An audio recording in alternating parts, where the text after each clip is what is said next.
Welcome to Be the Change You Want to See in the Puget Sound, Jason Lee Middle School's Ocean Fest 2020 virtual booth. Long ago, the oceans were clean and filled with phytoplankton and zooplankton. Salmon and other animals in Puget Sound thrived and were abundant.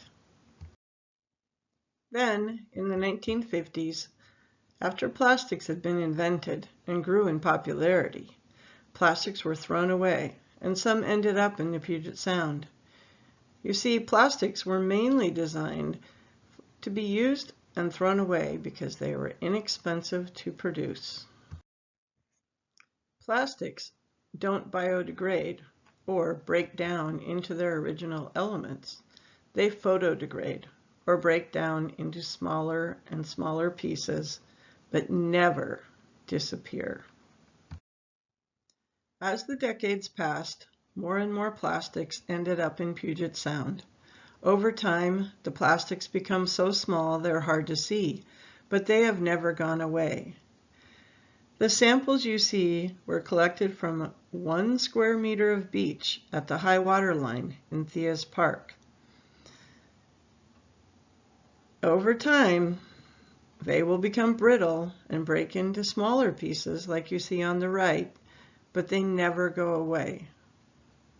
Did you know that every time you wash your fleece jacket, it gives off about 2,000 microfibers that end up in Puget Sound eventually if you're on a sewer system?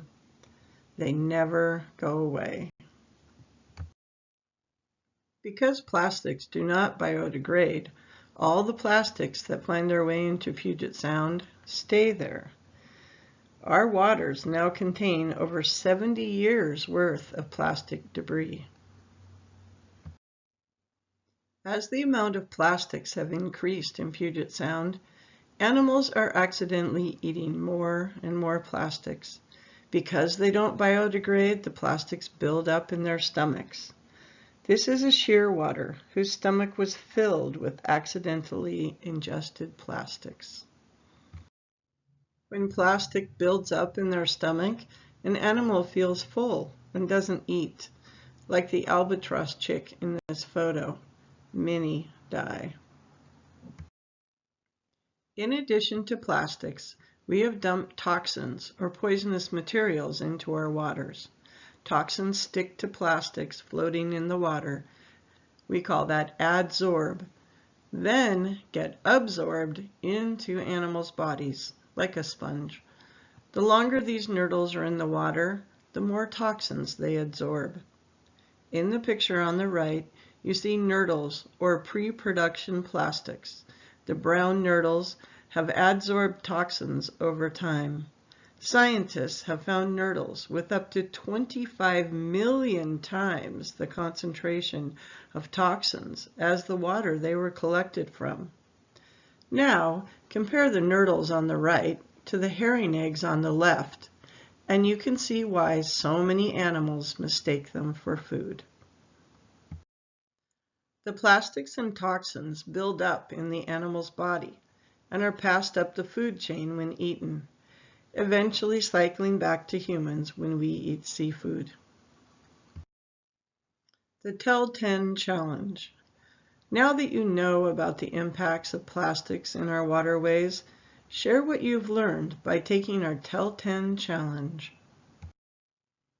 After sharing what you've learned with the people in your household, use social media to share with at least 10 other people about the importance of reducing their use of plastics and disposing of them correctly. Ask them to share with 10 more and keep sharing to reach the greatest number of people. Just think, if you share with 10 people and they share with 10 people, it won't just be you that learn new things about plastics, it will be over 100 people. Good luck! Be the change you want to see in Puget Sound. Refuse, reduce, reuse, repurpose, remove, then recycle. Thank you. To help reduce your single-use plastics footprint, think about the following: refuse, reduce, reuse, repurpose, remove, then recycle. The original saying was reduce, reuse, recycle, but we can do better than that.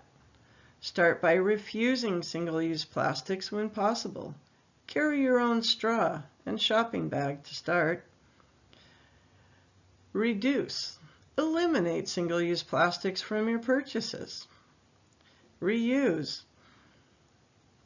Use refillable water bottles. And remember, many single-use plastics can be used more than once. Repurpose. Create new uses for empty containers. Remove. Pick up plastic garbage from the beach, stream sides, parks, and roadways. 80% of plastics in the Puget Sound originate on land. Stop it before it gets there. And finally, recycle. Choose recyclable single-use plastics if you must buy them. Remember, we can be the change we want to see in Puget Sound. Thank you.